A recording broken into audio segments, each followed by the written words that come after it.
I've learned to trust my judgment and my experience around this world of events and use that judgment to help others as well. What I learned about myself is I can deal with what I can't control. It's about making the client feel like you do know what you're doing and that they can count on you and that you're not going to sugarcoat and tell them stuff or help them make decisions that isn't to their best benefit.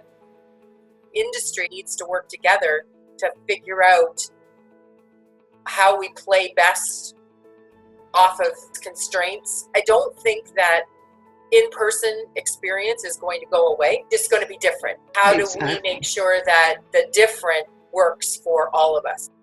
Allowing yourself to be taught what you don't know and acknowledging that you don't know everything. If you're willing to let yourself be taught and willing to learn, I think it can make all the difference. Our industry is hospitality. There is a sense of hospitality in all of us. That's why we are inclined to be more collaborative and reach out and connect more so than others. What I've learned through all of this is that I don't want to lose hope in humanity and in good faith, but I definitely will have different conversations moving forward as a result of this. I think the best thing we had was a fabulous network of industry colleagues in the meetings industry, in the association industry, who are willing to share. I think we had good foundations, but I also think we knew when to ask, and was so thankful for the sharing and the best practices that our industry colleagues made available to us. And I think that's going to be one of the big changes that comes out of all of this. That feeling of we're in this together is going to last. I think it'll last beyond the virus itself. It's a fundamental change in our psyche that's going to stay with us. I have like a 30-year background in a hotel business on every single role we can imagine, both on the servicing side and ops and on the sales and up to general manager.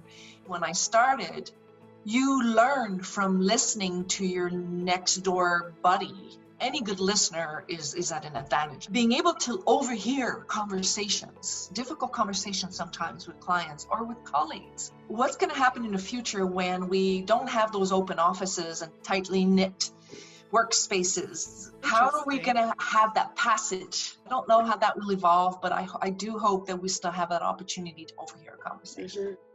The partnership between government and our industry, we have those pieces in place now. I hope that we can be at that table, that they're not making decisions about what has to happen to reopen without the business events industry at the table. We bring so much value into communities that really needs to be part of the conversation, and I'm hoping that the MMP Canada will work with the leaders of each one of the organizations that are within the sector to get a message to the table.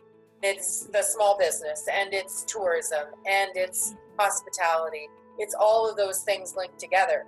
If we go down, we all go down together, and we need to rise up together. I think the pandemic will influence everything that we do moving forward.